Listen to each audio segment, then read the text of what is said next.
look like? If you had to draw a picture of a firm, you could draw a balance sheet, right? Left-hand side, right-hand side. Okay, this is one very practical and effective approach to understanding the nature of transactions. That, you know, transactions related to firm. Okay. In this case, we're talking about the upper right-hand side of the balance sheet. Okay. When money comes into the firm through a contract that is called a debt contract, as debt money. Okay. So debt holders hold claims in a firm, one type of claims.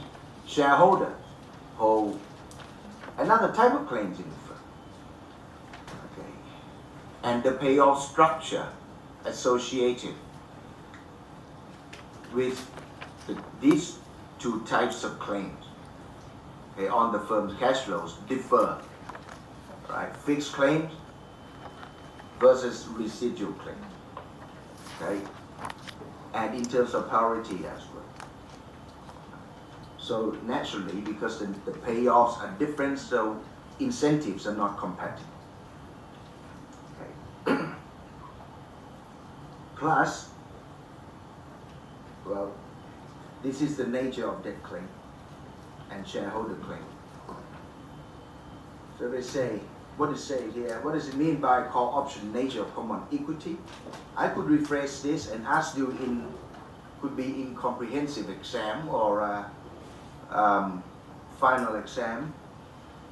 What does it mean by debt holders being the writer of a call option? Right.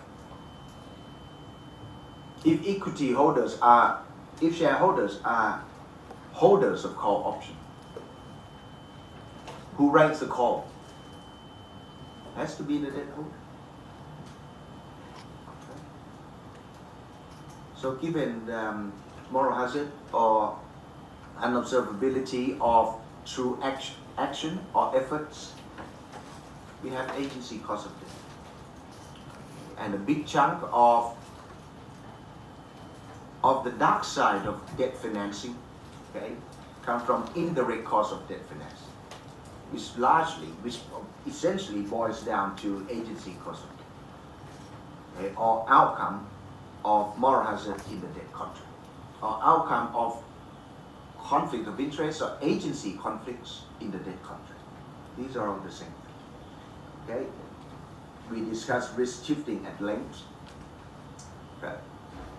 Before we discussed risk shifting, we saw the central message, okay, or the, if you like, pretty much what it means by trade-off theory. We saw the graph, and the cost function is exponential. Benefit is straight line. Why is the benefit is in the trade-off theory in the graph straight line? Because it comes from equation 4, right? It comes from equation 4 in the irrelevance 1958 irrelevance theorem. Okay. But the exponential cost function is exponential. Okay? Why is it exponential? How is risk shifting related to the exponential cost function? So we need to go back to the exponential nature of the cost function, okay, of the distress cost, that is. Why is it exponential? How should we model this cost function? One safest way, most practical way, perhaps to hold cost constant and allow default probability or distress probability to increase in leverage. Okay, and that's the link between risk shifting and increasing cost of leverage, cost of distress, right? Exponentially increasing cost of distress. All right. Now, do you think risk shifting is large at the low or high level of leverage? The incentive, the risk shifting incentive, is high leverage, right? And what's the mechanism? I'm not going to ask you, for example, I could ask you, as you saw in midterm exam, set question. Question 1, okay, what is, right?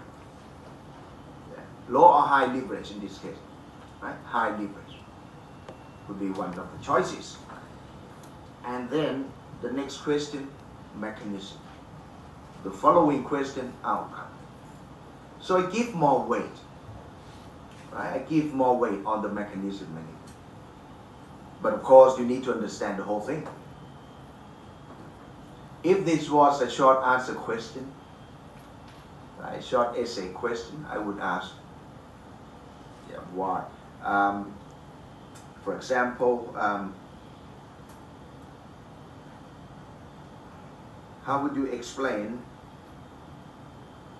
how risk shifting behaves? Risk shifting incentives behaves, right, across different levels of leverage, right? Or how behaviors like vary.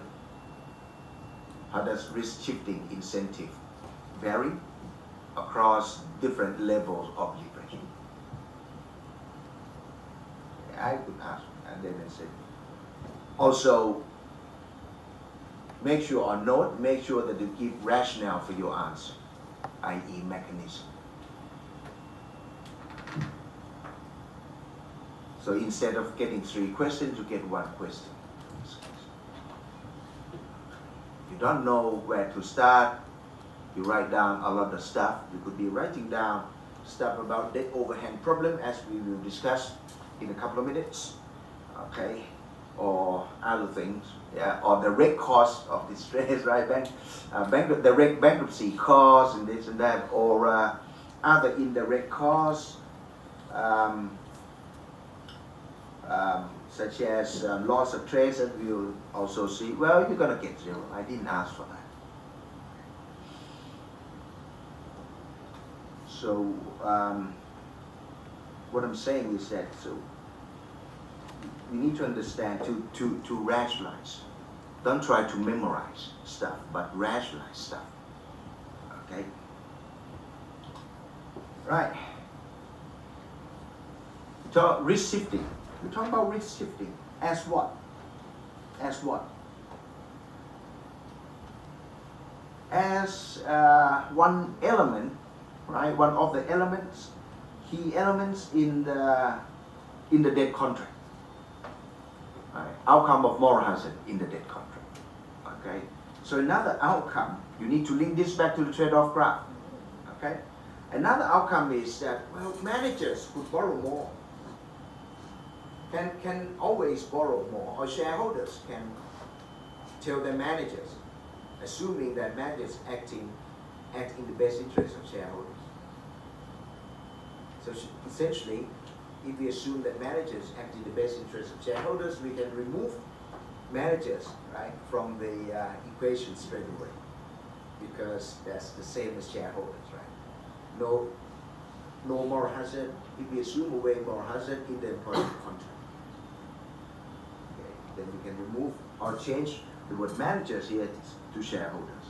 Okay, so shareholders or managers can borrow and pay out cash to shareholders. Shareholders can borrow money. Well, how could shareholders do this? Go to the bond market.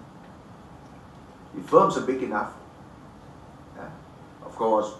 What about small firms? And then this one, perhaps won't work for small firms. But for big firms, yeah. And also theory, right? A big chunk of theory in finance is developed based on what kind of framework? Control, ownership, separation type framework. Right? Okay, open form of, or on the framework of, or platform of open form of organization. Okay, in layman's term, publicly traded firms. Okay, so in this case, firm A would be a listed firm.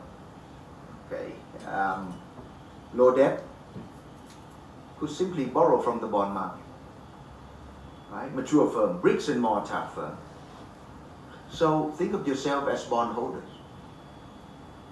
What do you care about when you buy bond? What do you care? You bond investors. When you buy bond securities, when you buy debt, buy bond certificates, what do you care? You care about the prospects of the firm? Really? Right? The NPV, wow, the stock price is going to go very high. Or are you interested in safety of your claim? Safety, right? About collateral. Okay, if it's first class, I don't know what it's called, the technical term. I know, but I can't remember. I can't be bothered, right? Let's say first class secure bond, right? Nice collateral. The firm, right now, at present, has very low debt. Okay, and issue bond, and then prospectus says the intended uses of proceeds. This is important feature of security issuance, right? Intended uses of proceeds, general corporate purpose. Have you seen this? General corporate purpose? A lot of the times, right? Large safe firms can simply say this, right, and get good price when selling bond. Okay, because save enough, good collateral, bondholders don't care. Right? They're not going to default anyway. If they default, if the firm defaults, issuers default, collateral is nice. Right? So it's not that different from being risk-free actually. Okay, so the firm issue bond, right? Borrows money from the capital market, and then pay out cash to shareholders. Shareholders replace, so take some of their money out of the firm, their own money, right? The E out, and replace that with B. Through what mechanism? What channel? Buyback, repurchases, for instance. Okay. So in this case, then holding constant the left-hand side of the balance sheet. If there was any debt, even though very low, let's say before the issuance, right? The pre-issuance level leverage was 5%. Of course, the holder of that 5% debt will become worse off. Because 5% debt, say 5% of total assets. Yeah? So for let's say 5 baht. Okay, 5 baht. Now 5 baht backed by 100 baht of assets. Now issue bond. Right, big issue. Right. Now 30 baht backed by the same 100. Because they are replacing D, right? Sorry, probably the part of E with the D. Okay, so DE ratio goes down. Sorry, it goes up.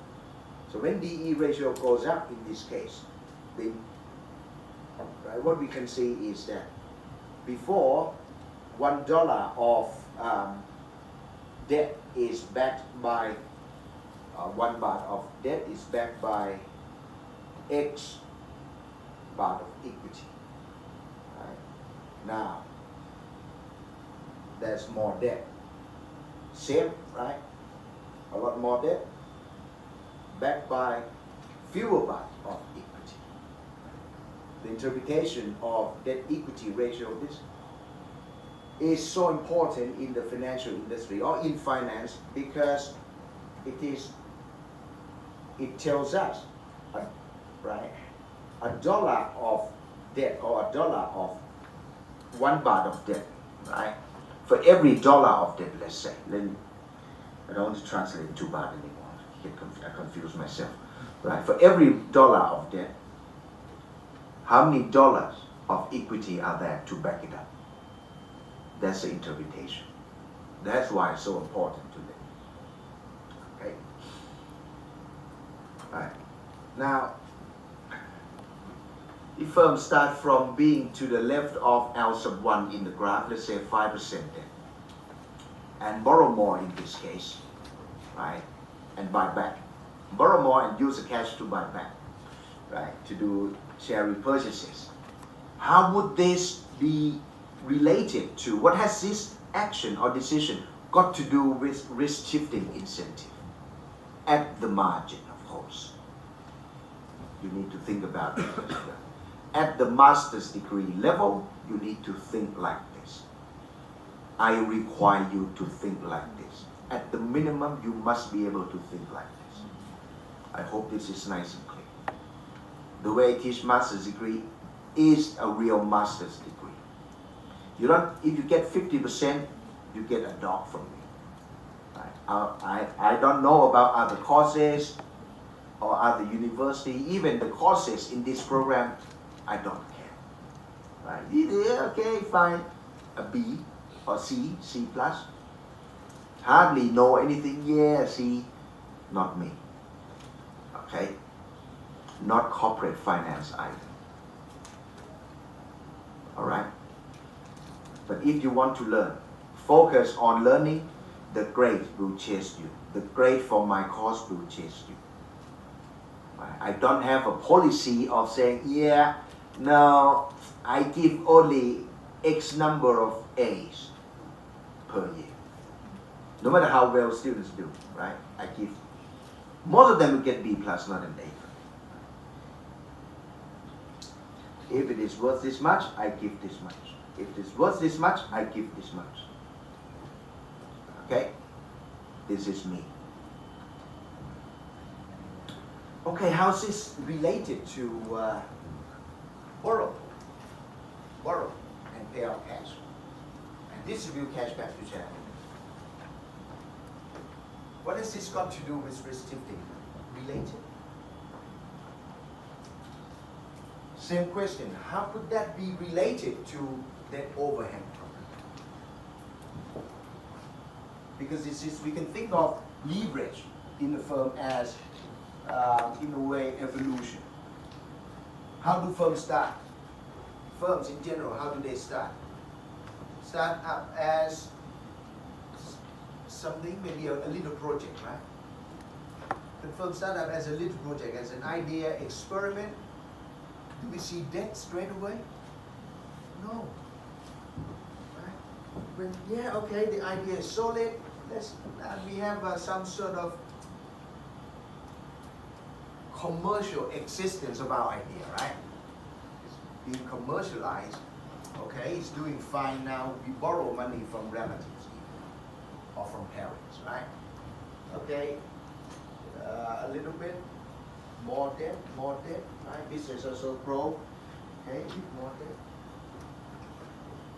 So you can think of firm as starting from no leverage, zero leverage. Okay, and as it becomes, let's say, desirable, okay, or optimal to borrow a little bit more, right? Given the surrounding circumstances, then firms borrow a little bit more, okay? Or shareholders borrow a little bit. Okay, now the third outcome of moral hazard in the debt contract is that managers or shareholders may simply say no, it's not worth it. The new project is lovely, but it's not worth it. What does this remind you of? That it's not about moral hazard. Another outcome of asymmetry. There are two types of asymmetry. Adverse selection and moral hazard, right? Adverse selection can cause this. Can adverse selection cause this as well? Before the signing of the contract. I don't think I'm right.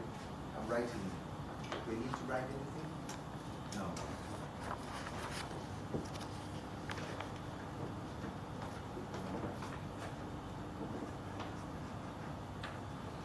Does that remind you of anything about adverse selection problem?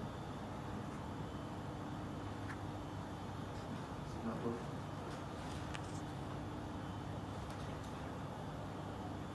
Anyways.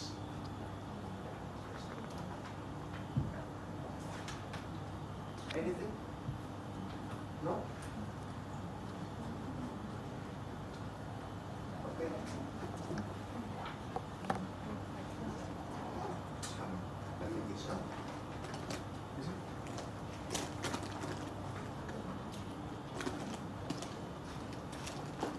Taking order theory, adverse selection model of capital structure, Myers and Maslach. But this is not Myers and Maslach. But Myers and Maslow model also predicts this.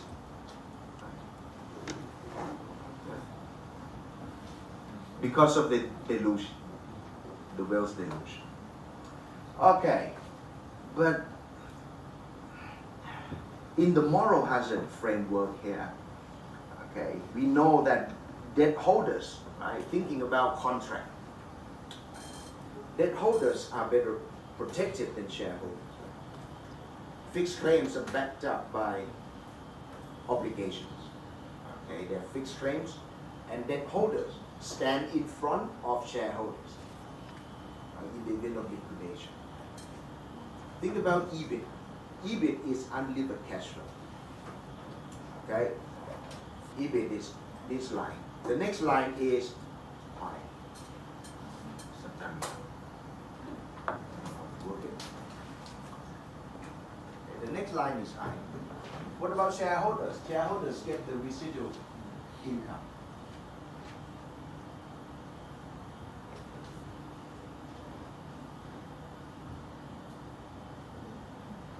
Never mind. Okay. So, given this nature, basically we can say that gains to debt holders at the margin, right? The bigger the cut for debt holders, holding constant the NPV or the EBIT. Okay, the larger the tax to shareholders. Why am I saying this? Or why is the literature? Why has the literature suggested this? It is simply because it is shareholders who selects the project, manages the money, manage it. It is the shareholders who manage the project, right? Have to work hard. If they project, okay, this is the cash flow, right? At the minimum, they get the average cash flow. Expected cash flow is average. Whenever we say expected, you need to think of an average, right? A picture of, we say expected cash flow. Don't just memorize it as, okay, expectation. You need to know what it means as well. It means good time, normal time, bad time, feasibility study, right? Sensitivity, scenario analysis. So basically, this is the average of the projected states of nature. Okay? There's no guarantee that at any time t in the future, right? Could be t1 or t2, 3, 5, t6, t whatever, right? The state of nature will be normal time. Right? The down state, bad state of nature could materialize, or good state of nature could materialize. The shareholders, hopefully, and they have to try to assure themselves, do their best to assure themselves that it is the when it comes to the time to realize actual cash flow, right? The state of nature is good state of nature. At least it's average or normal time, not bad state. Because in the bad state, EBIT could be positive, but could be smaller than the I. If the EBIT or operating cash flow is smaller than the debt obligation for that particular period, firm default. Okay. So the larger the cut available to debt holders, the larger the tax. Essentially, it's so taxing. Debt is so taxing on shareholders. You work so hard to get lovely NPV, but if there's a lot of debt, debt holders get their hand on the NPV of the project first, because the NPV come from operating cash flows. I don't want to use the term operating cash flows, right? I want to use the term unlevered cash flows. Of course, should be free cash flow by definition, right? Okay, but if we assume that, if we assume no growth, as in Modigliani and Miller, then it is unlevered cash flow. Because the reinvestment and depreciation cancel each other. All right.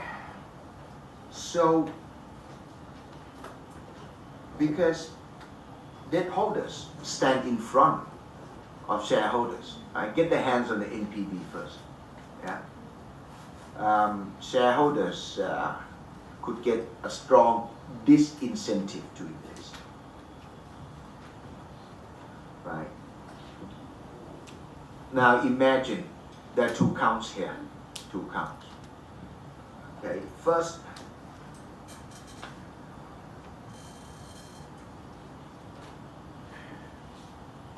looking into the future, right? We have expected cash flows, right? Basically, all that it takes is one state of nature. All that it takes is one state of nature that turns out to be bad state, right?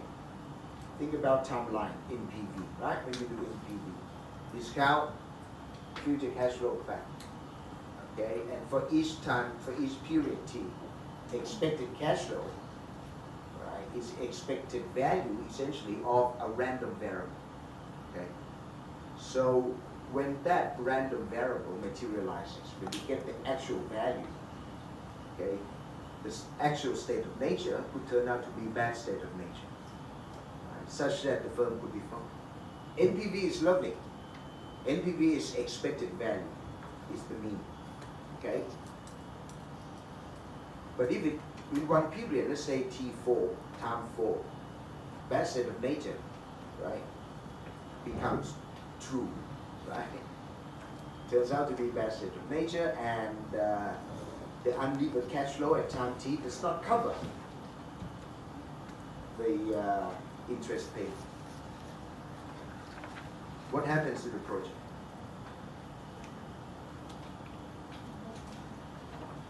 The project default, right? Shareholders default. So when the project, let's say the project defaults, what happens to the project next? Who owns the project? When the project defaults?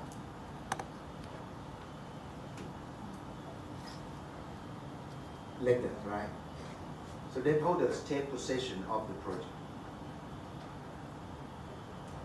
Assuming that the project is used as collateral. Okay, debt, the borrowing is secured against the project. Yeah, safe to assume that. When we see a balance sheet, debt in the firm is secured against what? Against something in the air? Against credit cards? Yeah. Yeah, in 2007, 2006, we saw a lot of this. That's why you saw, they call what, subprime crisis, right? Collateralized debt obligation, that is debt, right? Borrowing or debt instruments, okay, are secured against something in the air. Credit card debt. Credit card debt is something, what? Credit card debt, what's the collateral? Where's collateral? Yeah. Collateralized, hence the term collateralized debt obligation. Okay, so back to our example with bricks and mortar. Okay, whether machine and building, property and all that. Okay, so the borrowing is secured against the project. Okay, so when the project defaults, one state of nature turns out at one period, time 4, right, turns out to be bad. So the entire NPV of the project goes to debt holders. Shareholders lose the entire project to the debt holder. Okay. Of course, the project is still good. Yeah. Why do I say that? Well, just imagine if somehow the project survives that time 4, right, T equal 4, right, shareholders still get to enjoy the lovely NPV, right? Okay.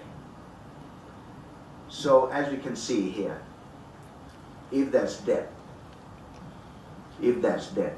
shareholders have strong reason, clear reason, okay, if there's enough debt, right, shareholders have clear reason to fear default, okay, even for positive NPV projects, nice profitable project, right?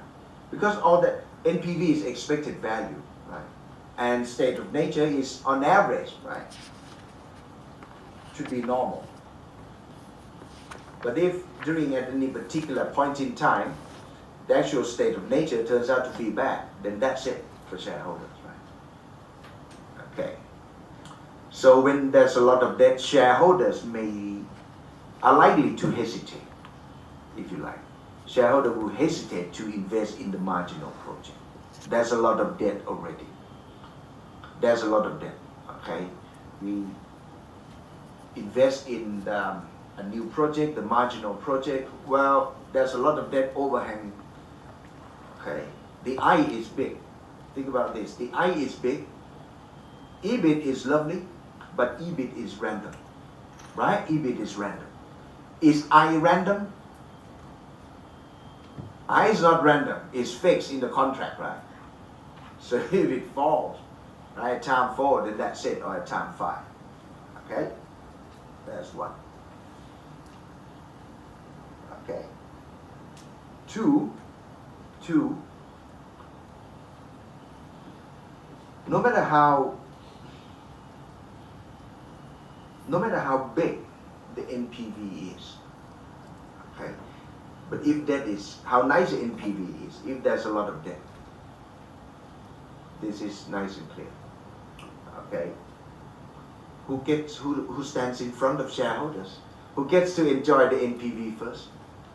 Debt holders, with little left for shareholders, if any.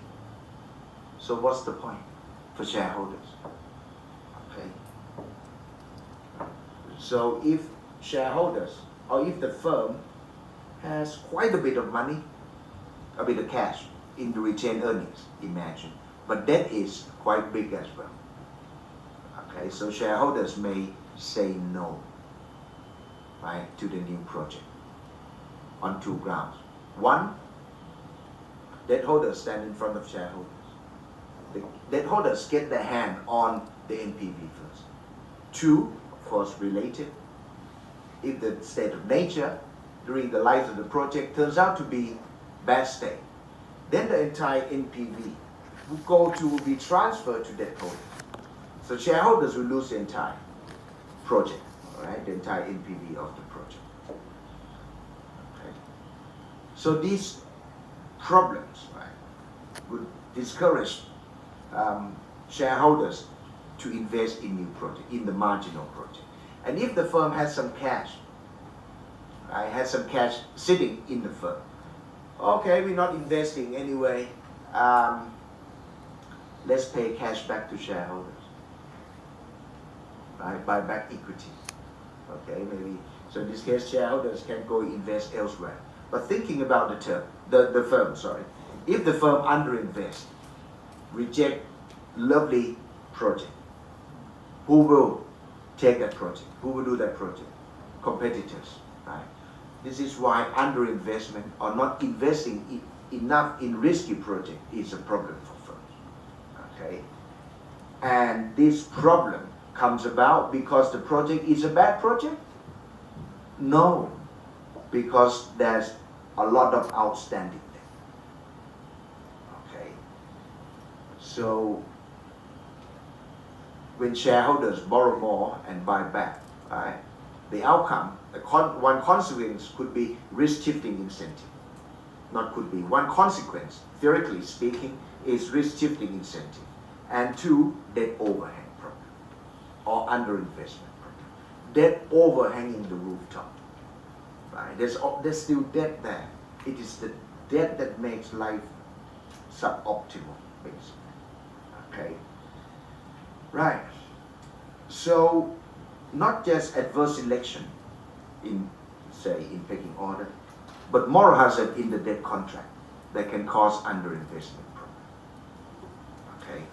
So now we can see,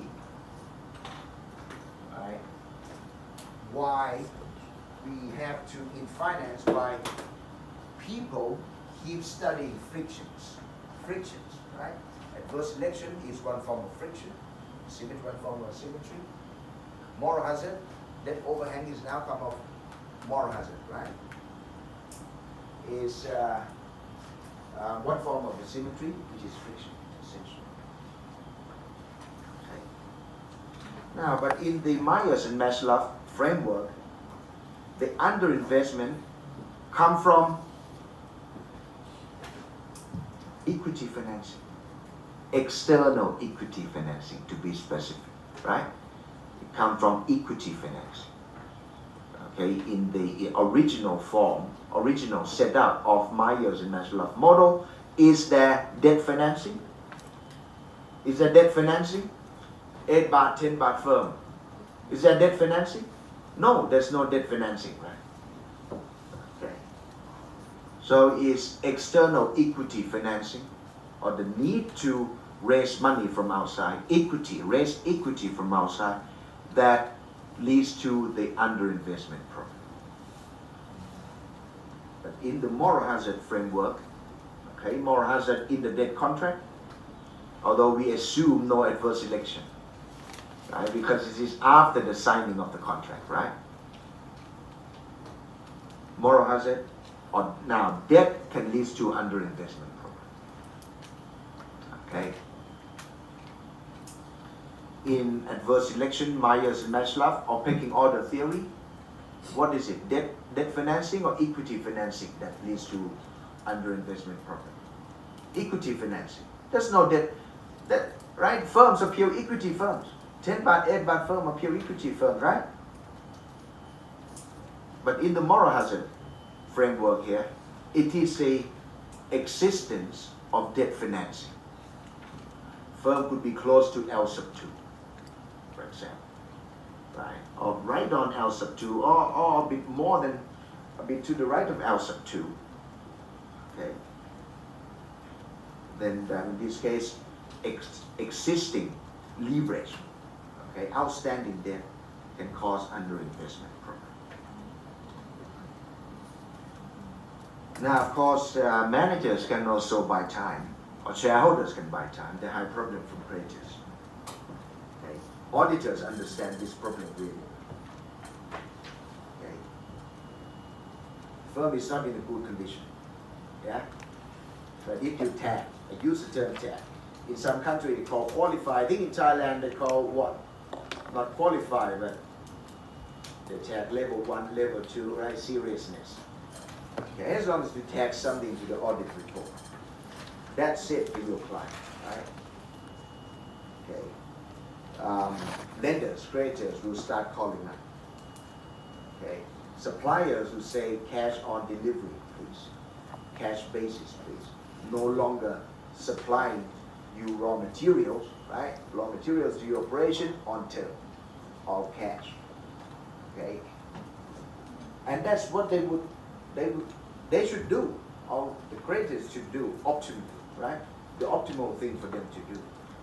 But if shareholders withhold information, hide this problem, right, from users of financial statements, which in this case, we're talking about debt holders or creditors, then the effective maturity of their lending to the firm basically increases.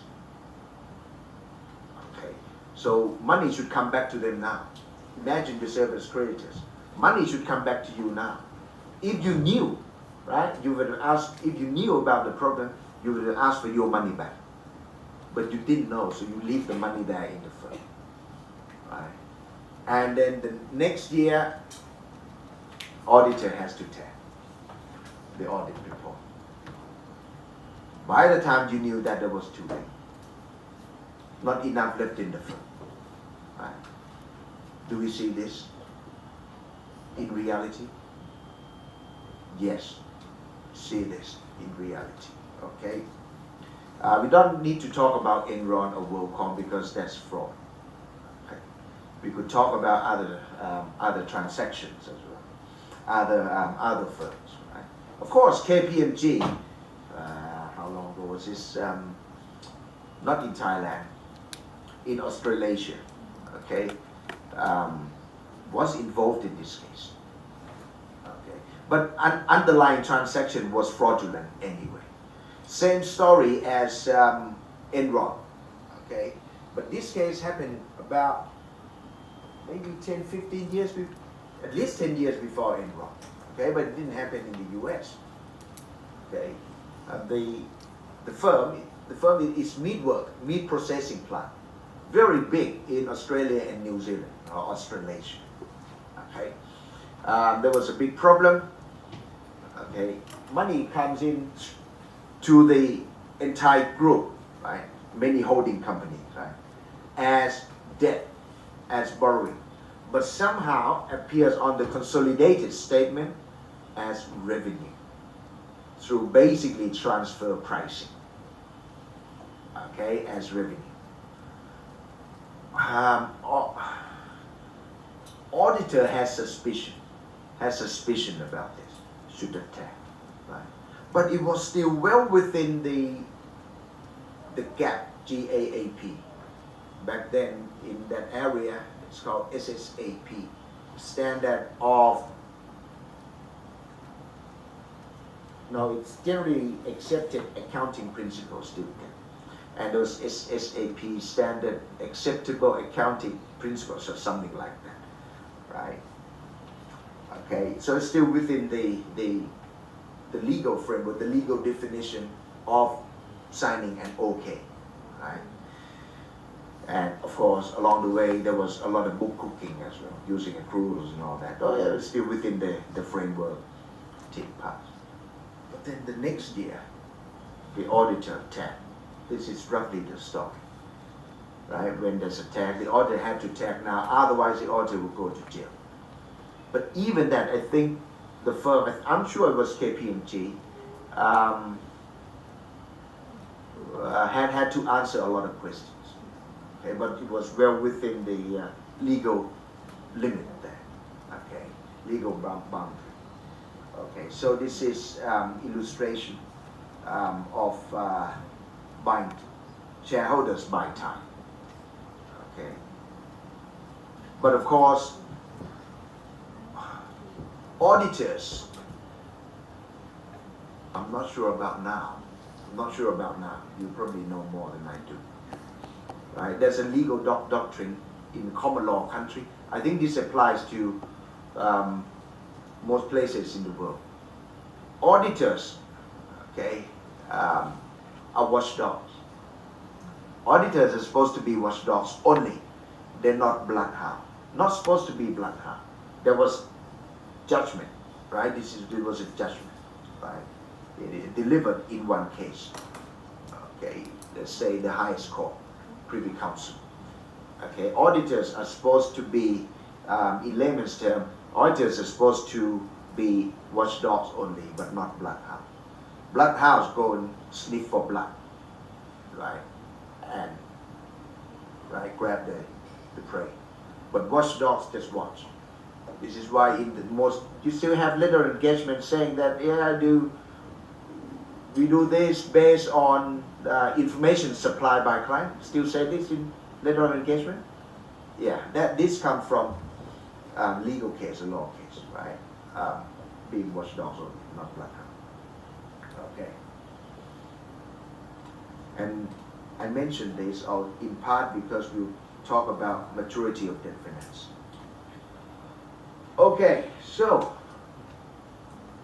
conflict of interest or moral hazard between debt holders and shareholders tell us that when there is quite a lot of debt in the capital structure, the agency costs of debt financing can be big, or expected distress costs will become material. Okay. So together with the direct cost of distress, of course, let's not ignore this, because some people say, look, distress costs are, direct costs, although small, they are still important. Okay, that's fine. Right. So therefore, with the direct costs, the indirect costs, right, which arise from moral hazard in the debt contract, will serve as integral part of the trade-off. And it is the indirect cost or agency cost of debt, okay, the outcome of risk shifting, the outcome of debt overhead, okay, that drives, that makes the trade-off equation work. that makes the third right-hand side term in the trade-off equation big enough to offset the tax shield benefit, okay, under, right, at a certain level of leverage to generate the graph. Now, if I ask you, how is debt overhang related to the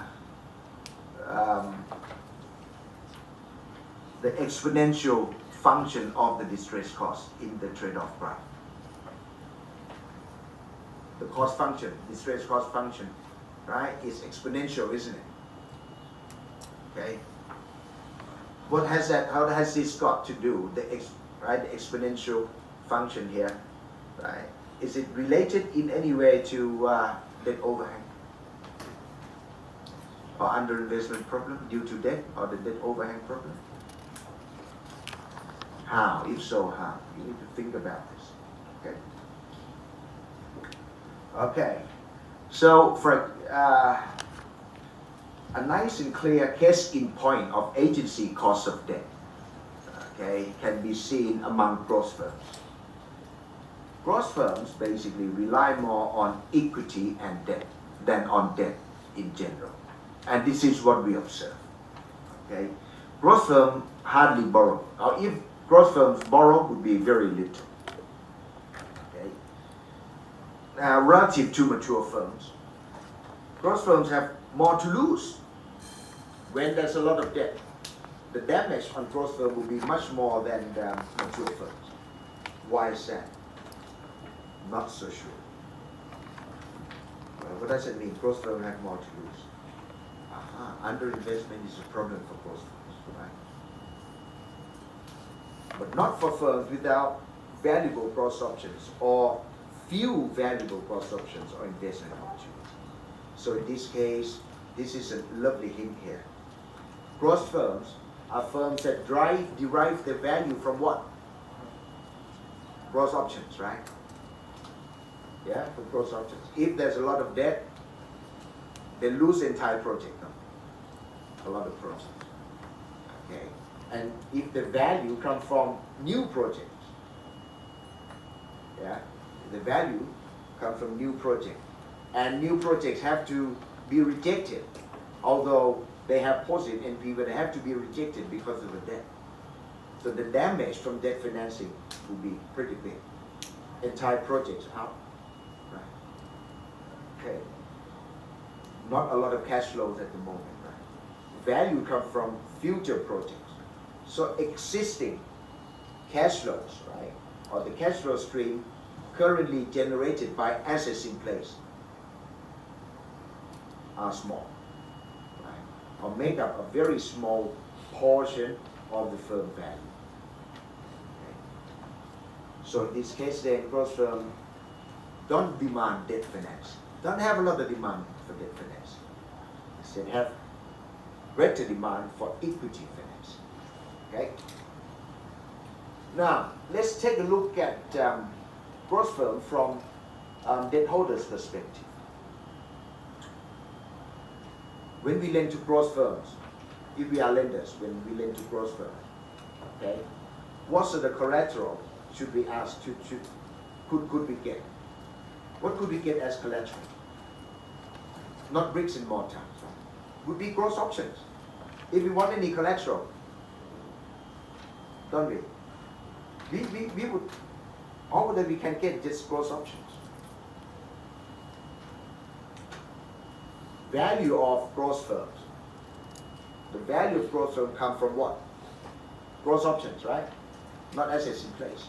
So if we lend to growth firms, what could we get as collateral? Could be growth options.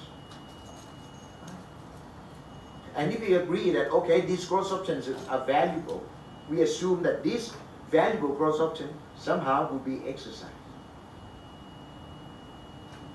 Can we force shareholders to exercise growth options? We are lenders at the moment. Can we? No. Not all the time, right? We can't really verify growth options anyway. Shareholders can turn around and say, look, these options are no longer in the money.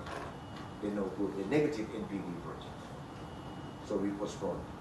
Right? Think about real options. We're going to postpone. Okay. So in this case, then the projects are no longer valuable. I chill for now. We're not going to invest in that project.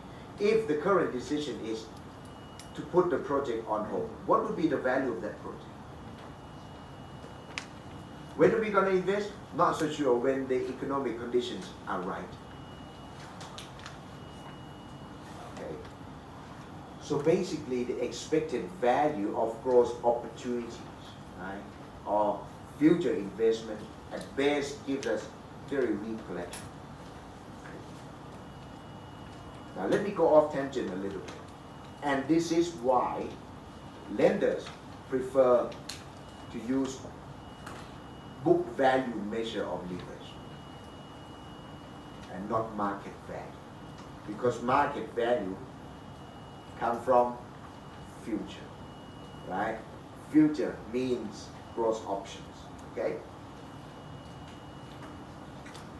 Right.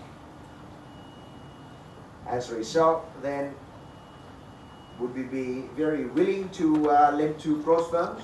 We will be more willing to lend to bricks and mortar, say mature firms, blue chip firms, or growth firms? Blue chip firms, right? Blue chip stuff. Mature firms, okay?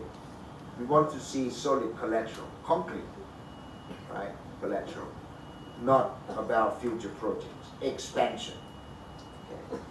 Not promises on investing in good projects. And because the state of nature could change, for example. Okay, so in equilibrium, there's little demand for debt. And also at the same time, there's little demand for, little supply of debt as well. Little demand, little supply, we have nice equilibrium. Okay, so among growth firms, we can say that debt financing dominates in equilibrium. Okay. Of course, there are also other indirect costs, and this includes people don't want to do business with you or with us. If our debt gets high, right, and our suppliers see, can tell that, yeah, we're getting a bit wobbly now. Debt is a bit high. We're not in that perfect shape anymore. Okay, they're going to stop doing business with us. Okay. For Thailand, during the subprime crisis, Thailand had to come out, right, and make a press release that the financing for the operation in Thailand is completely independent of the operation in the US. Okay, because people saw, the three giant car manufacturers in the US going into trouble and had to ask the US government for a bailout package. Okay, so people were hesitating then from buying Ford. Okay, so Thailand had to come out and make that statement. It was on the news. So, but anyway, I didn't save that news at that time. But it was a lovely example of, indirect costs of financial distress. So Thailand had to come out and say, look, no problem.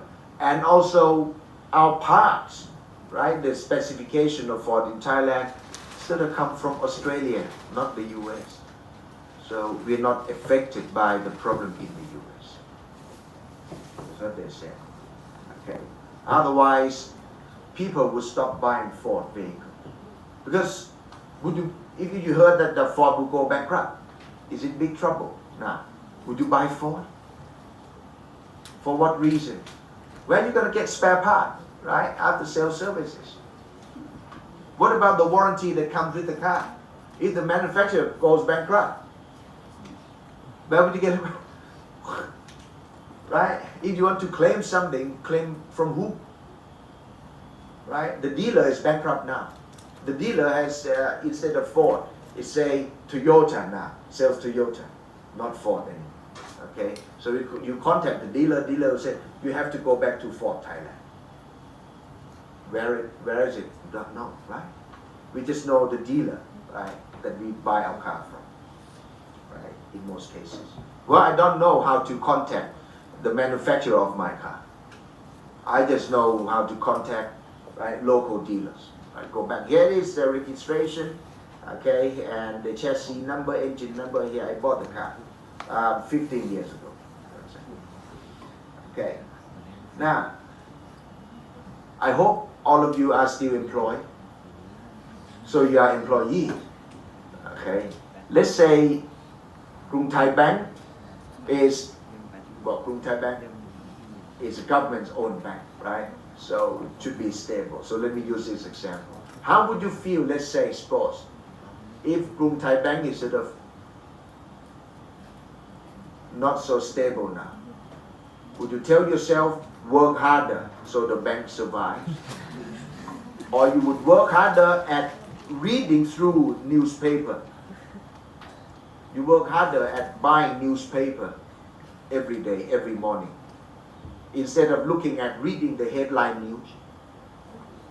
You go to the middle of the paper, right, and look at that page. To find new job. Right. Okay. Positions open. Okay. All right.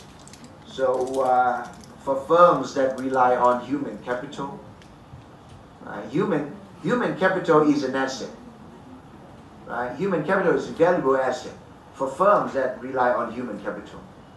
But firms own that asset. Such firms own their human capital asset between 9 to 5 only. After 5, they walk out the door. You don't own them anymore. Imagine yourself as employer. Okay, you have this manager who's fantastic. But 5, 6, 7, 8 o'clock, every day, this particular manager leaves the firm, and you don't know what this manager is actually thinking. If this manager is fantastic, and what if the manager does not come back the next morning? And then on the following day, you get a letter saying resignation, bye-bye, never mind the pay. For this month, fine, I leave the firm. No notice, no 1 month's notice, right? If we give 1 month's notice, we get the salary, right? If you don't give 1 month's notice, what do we get? Nothing, right? But if the new job pays you enough, you care? I wouldn't care, right? Because I know that firm exploit me. Employers exploit me. Morals in employment contract, right? Firms exploit.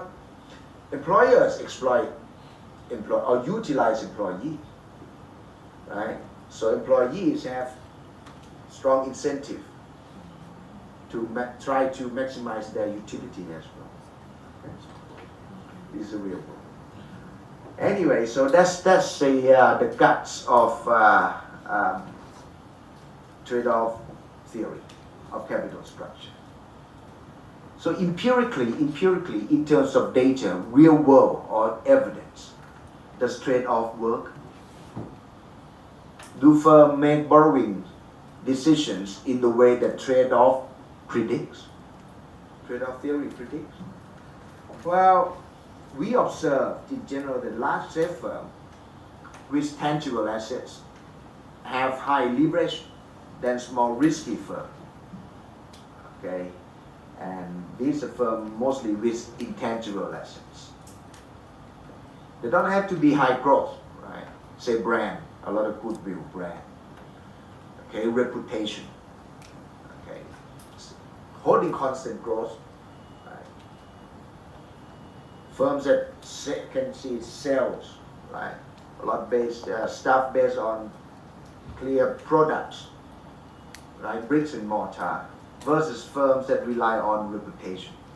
We see leverage being lower for firms that rely or get the value from reputation, and that's intangible assets. Okay, brand. How much is the brand, or brand's worth? In Australia, in Australasia, there used to be an issue, a debate on this brand, Lion Nathan.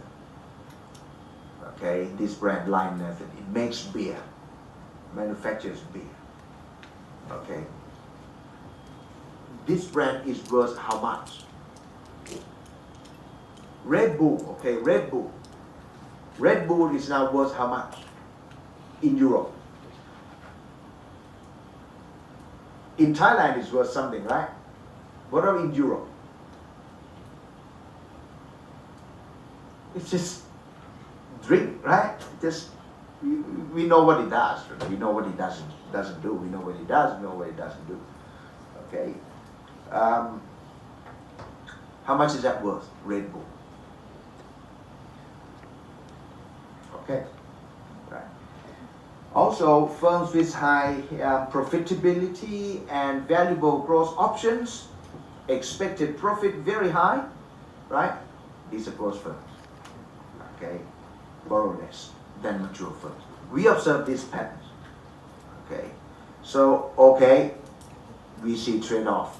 We see trade-off here at work. Okay. So basically, L sub 2 for growth firm lies further to the left of L sub 2 for mature firm. But of course, we also observe that a lot of investment grade firms have other things constant, have low debt, relatively low debt financing than firms below investment grades, right? Holding constant that growth opportunity. Is it because of the criteria? True. But do these firms want to have good rating? If they want to have good ratings, keep that low. Yes, or because the borrowing cost is low, so they Yeah. keep it secure. But trade-off was suggested it is these firms that should borrow more. They are profitable, good cash flows, good ratings. They're solid firm, blue chip. Nice and clear. Well, the L sub 2 is here, but actual debt is here. Actual leverage is here. Okay. Large profits implies low debt. Or low debt, large profit. They have large profit. Why is that? Because they have low debt. Nice profit, right? Stable. Okay. Say large, let's say net profit is large. EBIT and I, interest coverage ratio must be lovely, right? Yeah? So big EBIT, small I, big net profit. Large or high coverage ratio, good rating. Low debt, no problem in terms of doing business. Okay, but these firms should borrow more because house of CB is big. House of CB is big. They have large profits, a lot of tax to pay. Right? If they adjust their leverage, you can save tax. Increase their leverage, you can save tax. Okay. Of course, the trade-off also implies that L sub 2, optimal leverage ratio or target ratio, if it is optimal, firm would target that. Right? That's why L sub 2 is also called by many people as target ratio. Right? It would depend, of course, on the L sub CB and consequence of distress, so expected distress cost, of course.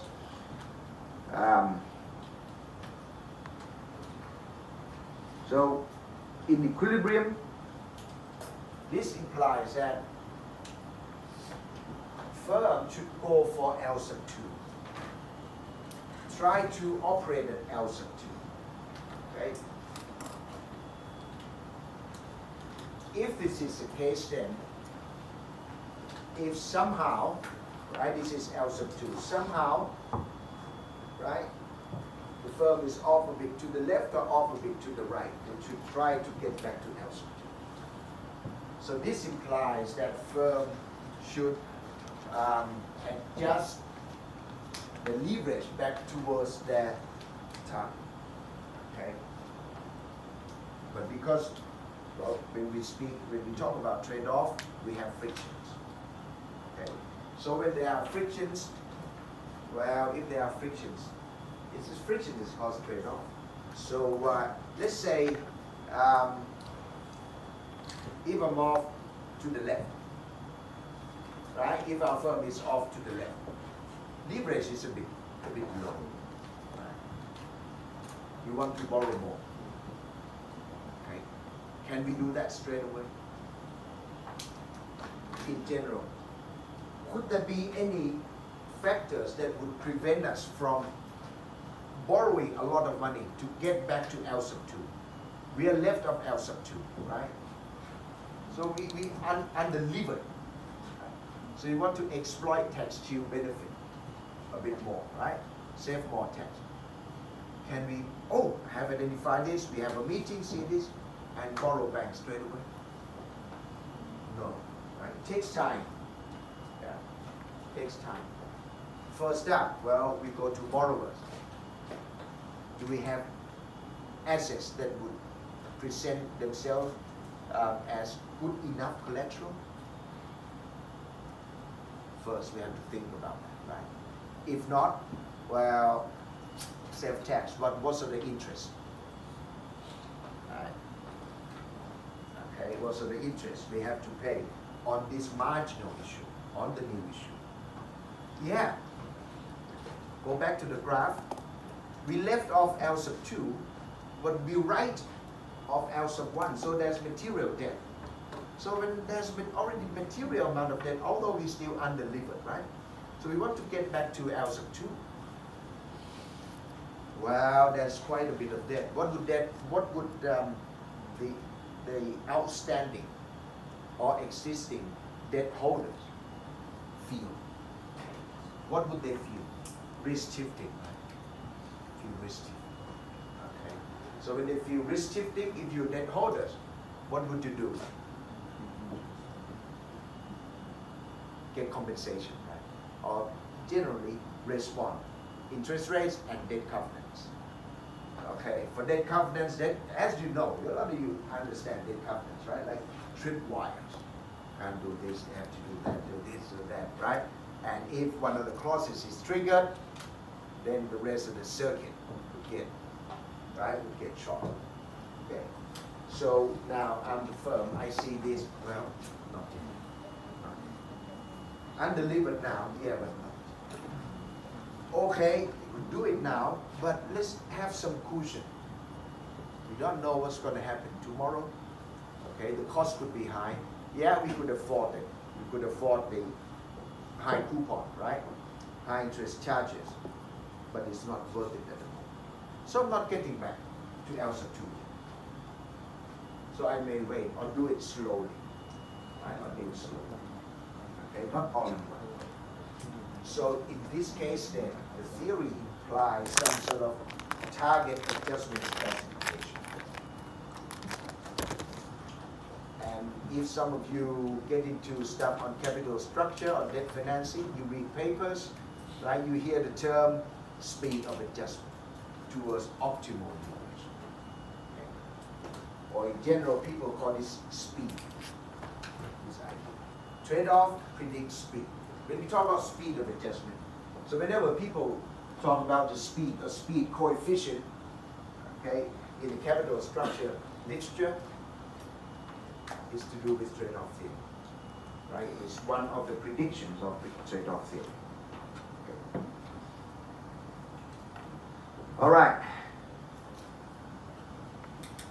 So far, we have assumed that managers side with shareholders, right? Now, let's allow moral hazard in the employment contract to come into our picture. In this case then, we no longer have a strong theoretical reason why managers should make investment decisions in shareholders' best interest all the time. Okay? Right. With respect to leverage. Okay? Managers have incentive to keep a lot of cash, free cash flow, right? Excess free cash flow. This is free cash flow. Okay. Surplus after reinvesting in all of the positive NPV projects. Despite all that, right? All this lovely reinvestment, there's still a lot of cash sitting idle in the firm, earning risk-free return, let's say. Okay.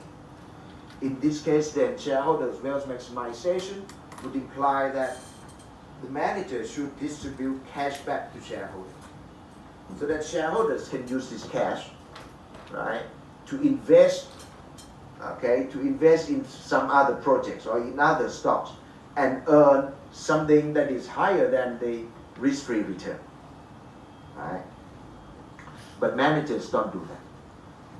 Jensen, 1986, suggests that in many firms, right, managers don't do that, and managers have incentive to hoard cash, to keep a lot of cash in the firm. This is simply because managers can exploit cash, can use cash, right, to invest in their pet projects, helping their friends, for example. Okay, buying supplies at the above market rate, but from their friends. I want to help my friend. Okay, I can justify paying higher than the market price. Well, this is good stuff, the different specification, get better warranty and all this.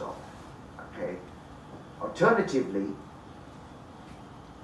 managers can sit back and relax. I have cushion now. Okay. Yeah, I can afford one or two bad investments. Fine. Yeah, my boys and girls, right, in the firm want to have a go at the new ideas. Fine, let them have a go. Right? They've been good to me. Okay, so let them try. Fine. And if the project turned out to be bad, then no problem. Okay. All right.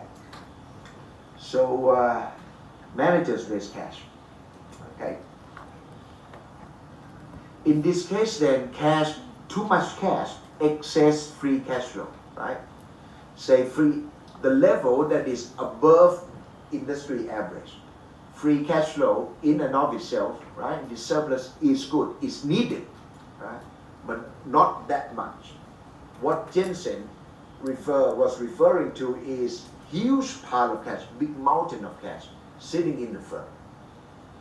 Okay? And the firm is mature firm, it's not growth firm. Why keep that much cash, for example? Okay, way above industry average or median, for example. Okay, so given this problem, Jensen 1986 then suggests that, look, one way to effectively get at this problem is for shareholders to vote for borrowings. Right? Load firm with debt, in other words. Make managers through, how could shareholders make managers borrow money?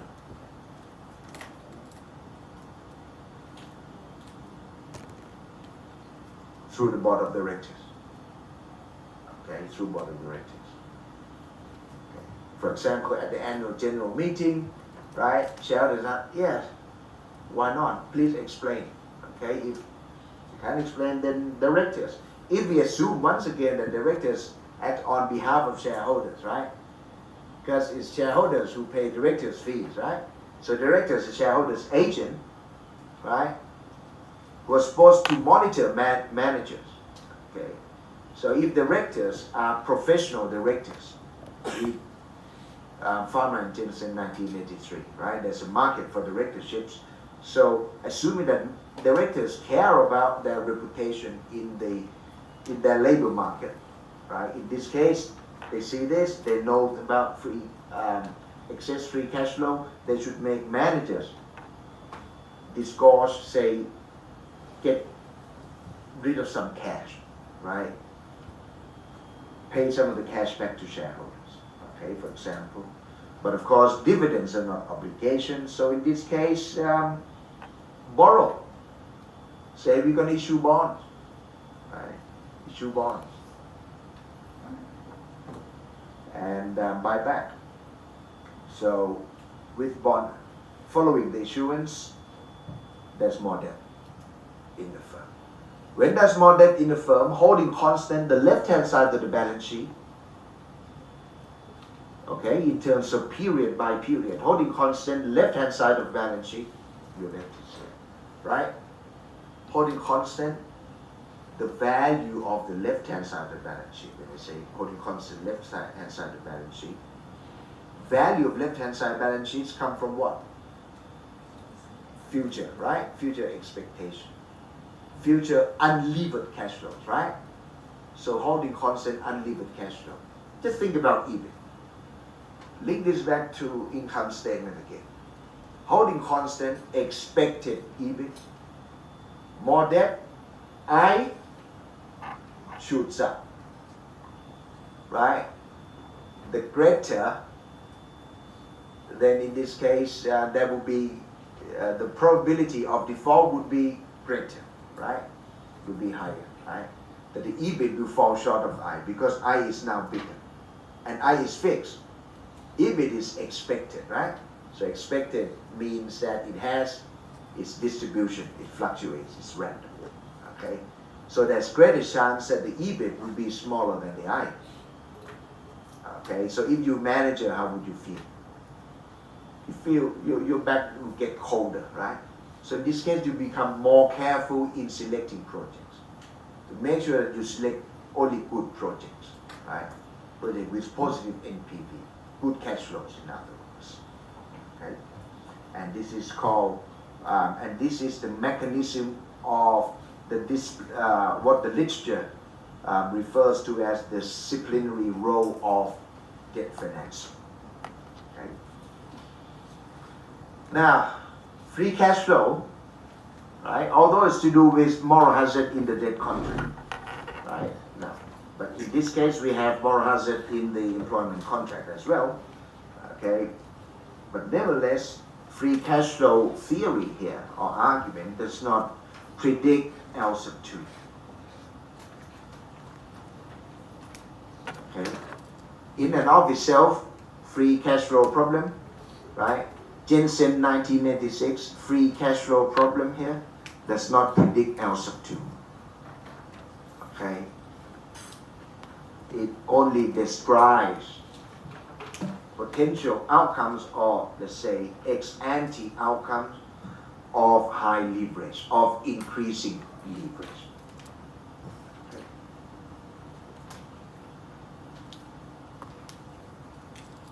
Okay, so more debt, managers become more careful in selecting projects.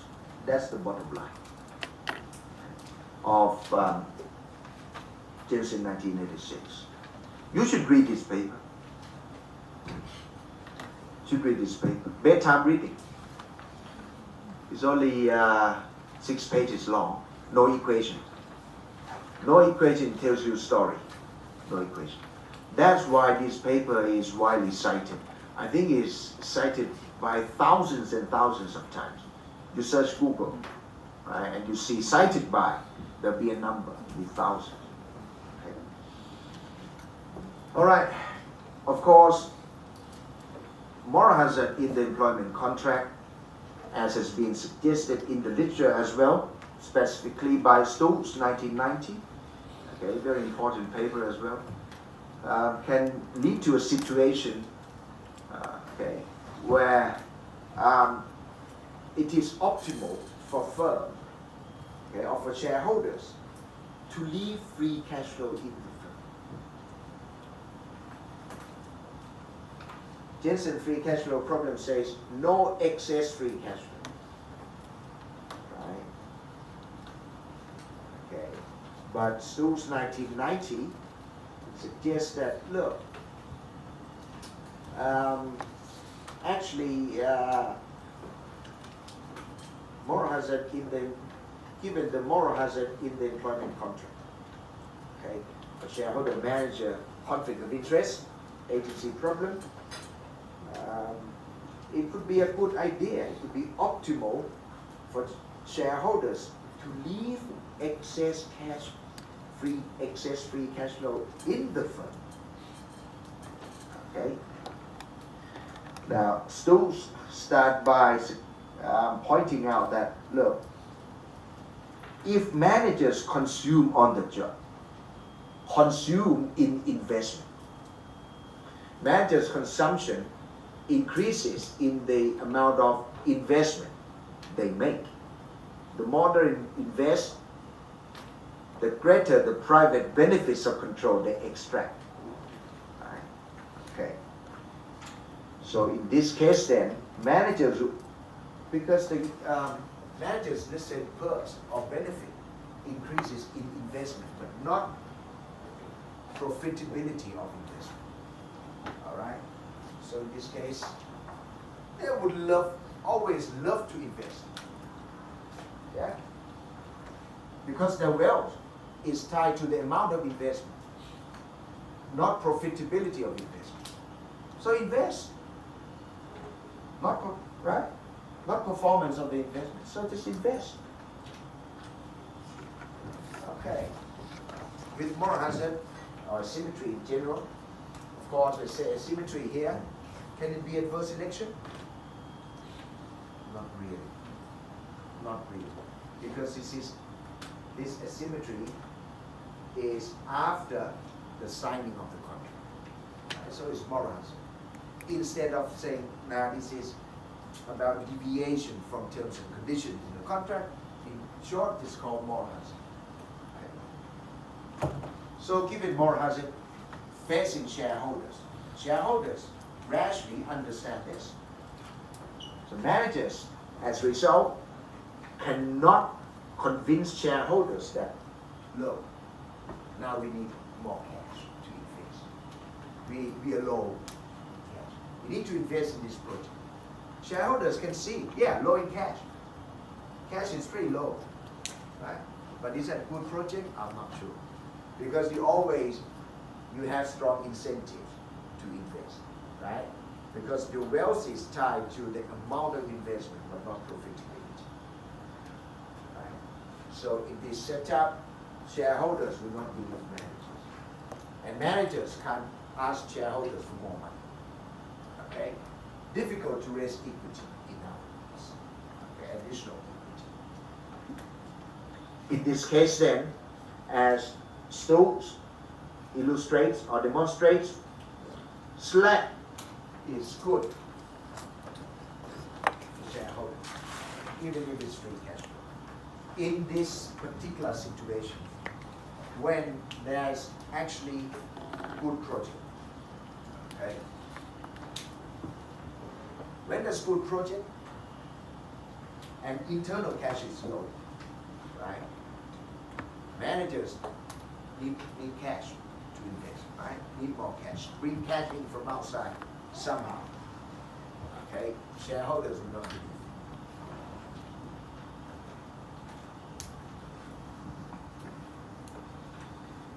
Alright. And can managers borrow then in this case? Can managers borrow?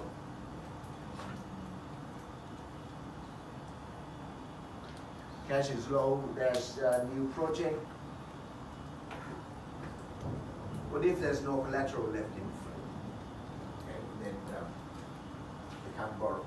It's got to be equity in this case.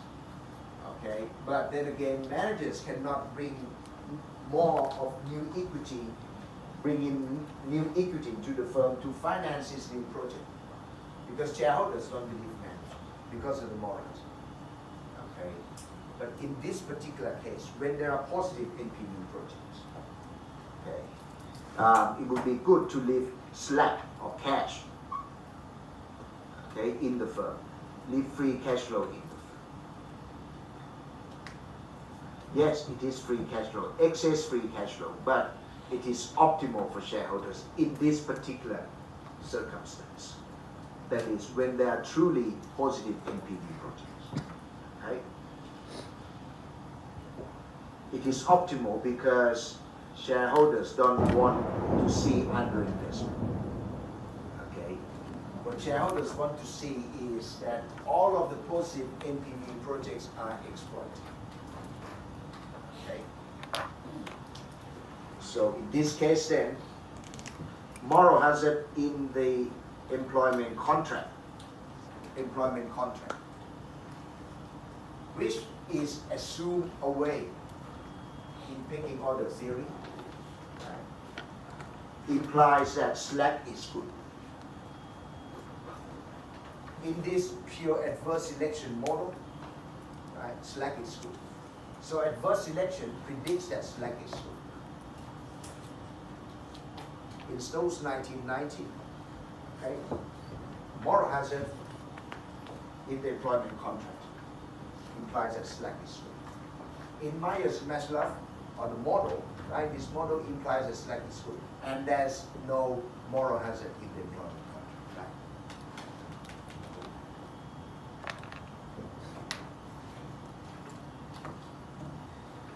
Well,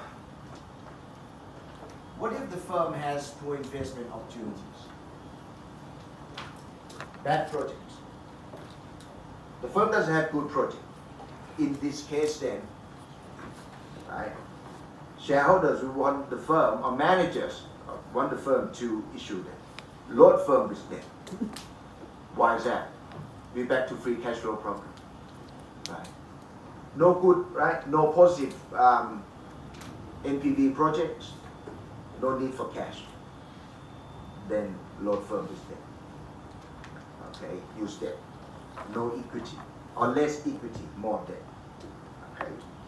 This is because debt removes slack from managers, or removes firm resources from managers' discretion. Managers have incentive to invest anyway, right? Regardless of the profitability of the investment, because managers in this model consumes in the amount of investment. Okay.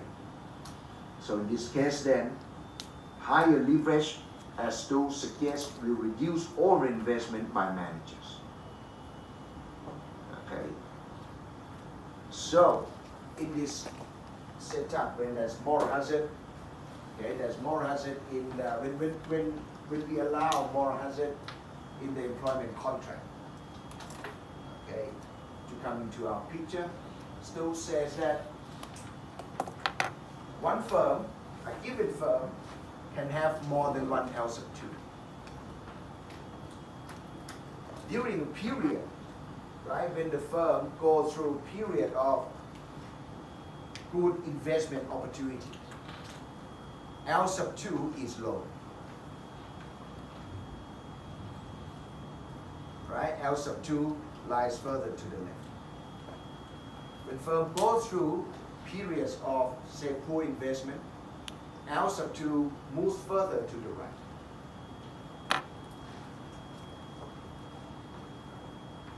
So in this case then, leverage policy, leverage level, okay, can be designed, okay, to reduce underinvestment and overinvestment.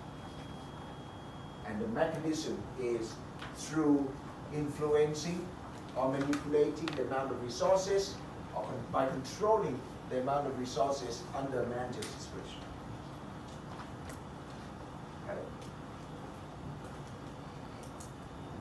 Ajahn, if they issue debt, won't they get money in return immediately?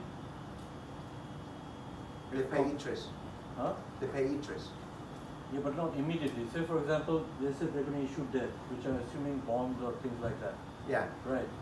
So when someone buys a bond for them, so that means there is an inflow of cash. Yeah. There's more cash, right? Yeah, exactly. No, cash won't stay in the firm, goes to the project. But then they said there's not a situation where there are good projects, right? That's why they're issuing debt. Yeah. So how is it going to? Okay. I'm sorry. In this case, poor project, right? Let's start with left-hand side. Left-hand side of the balance sheet first. Okay. Fix that. Okay. Not a lot of assets. Okay. Increase debt. If left-hand side held constant, means the value is constant.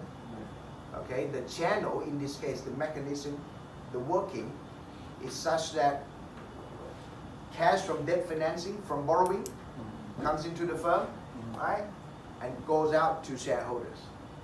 Could be buyback. Okay, bye. Equity smaller, more debt. Equity smaller, right? Yeah. Yeah. Good question. I should have explained. I should have explained that. Okay. Poor growth, right? In this poor growth up to no projects. Okay. Borrow. When we expand, expectation is that the growth opportunities are low, right? If we take this as given, it implies that the value of the left-hand side of the firm is small, right? How small? However small it is, never mind. It is this much now. So this is a starting point, right? Let's say 200 baht. Okay. Debt is small, right? 20 baht. Increase debt to 60. Equity would come down from 80 to 40. Equity we have to shrink, right? And one way through which equity can shrink in this case is through buyback. Okay. Now, this is a US setup where firm can buy back anytime they want. Okay. All right. So in this case then, there could be at least two optimal in this setting. Two optimal leverage levels for a firm. Okay, high leverage when growth is low. Low leverage when growth is high. Okay.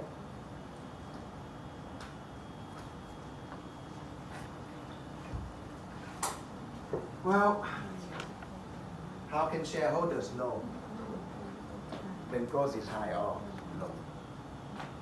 How can shareholders know?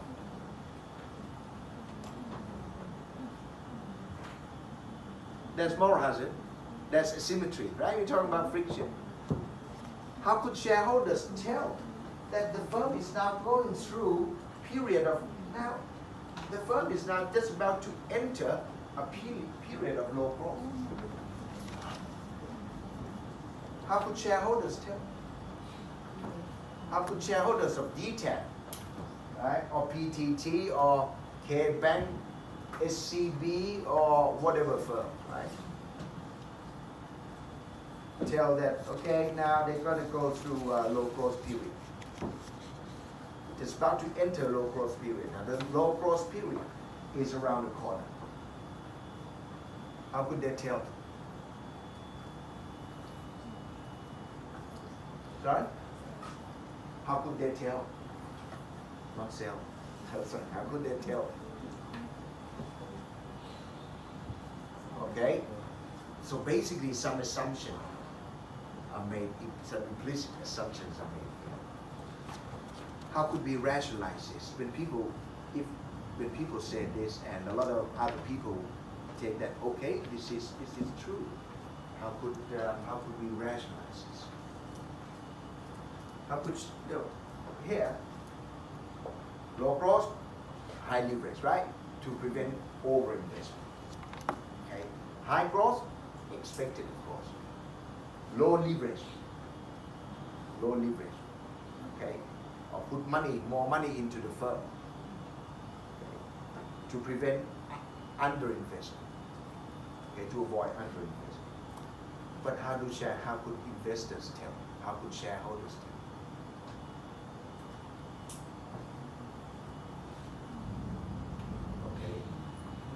It is managers who identify growth opportunities, right? So managers, insiders, should know best about the firm's growth opportunities. Is that about right? Okay. Are growth endogenous or exogenous to firms? Managers identify growth opportunities, or managers create growth opportunities? Do managers create growth opportunities or identify growth opportunities? Wording can be important, right? In this case, right? Managers identify growth opportunities. Growth opportunities are exogenous to firms, right? Growth is growth. Growth is out there. I identify. Okay.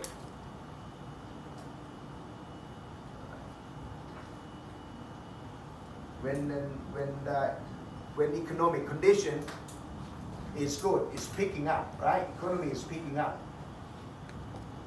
Do managers in a given firm, individual firms, right? A given firm drives the economic condition? No, right? One firm cannot affect industry prospects, right? They have to identify growth opportunities, okay, and invest accordingly. Okay, so given that growth are exogenous to firm, so if managers can identify, can't shareholders identify? These are factors outside of the firm.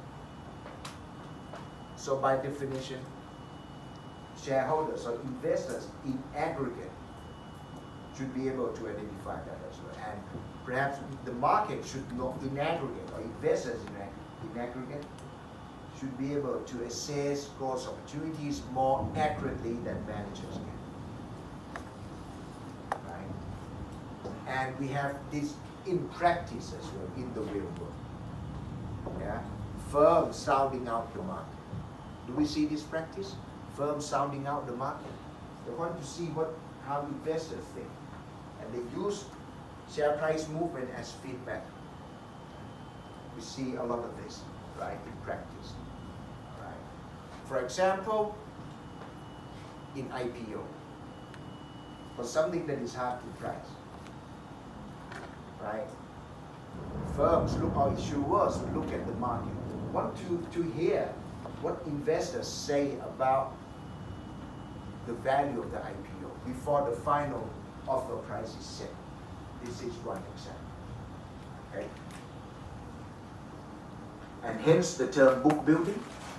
Have you heard of book building? Yeah, if you have heard of book building, this is about sounding out the market. Okay. All right. So shareholders can tell. If you're a manager, would you want to know how? Okay, you would want to know that for sure. But how could you gauge whether the outlook of your industry is not so good or is picking up? What would you look at? Would you care about looking at the, let's say, some measure of Tobin's Q of your industry? Tobin's Q. Or PE of your industry, for example. If PE is going, PE for your industry, right, it's been moving up, or the stock price or industry index. You work for a firm, you CFO, CEO, would you care about industry index? Where the valuation is going? Some sort of industry index is picking up. You're part of the industry. If the index is picking up, and your firm is not going up, how would you feel?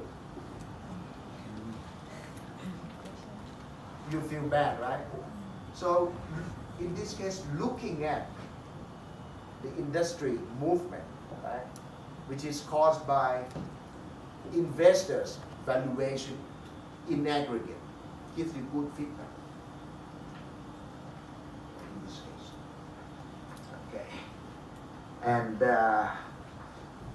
in both practice and in the industry practice and academic practice, Tobin's Q is used as a proxy for industry prospects. firm's prospects to a business. Okay? All right, after the break, we'll take a look at this example.